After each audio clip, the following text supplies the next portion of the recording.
সবার আগে এই মজার ভিডিওগুলো দেখো, তারপর ভিডিওতে থাকা ফানি কমেন্টস গুলো পড়বো।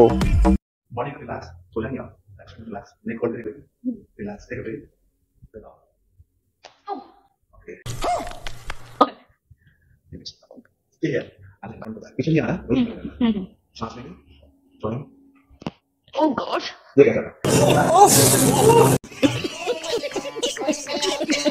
সময় কম, শুরু করো। আমি এই চাকরি করতে চাই, বেতন দিতে হবে না, লাগলে আমি বাপদাদার জমি বেচা টাকা দিব। ভাই এইখানে ঝাড়ু দেওয়ার জন্য মানুষ লাগে না? এরকম চাকরি পেতে হলে কি করতে হবে? ছেলেরা ভালো হয়ে যাও, কি দেখো? गजब बेइज्जती है। Bluetooth connection success. বলেন কি? ভিডিওটি শেষ পর্যন্ত দেখার জন্য ধন্যবাদ।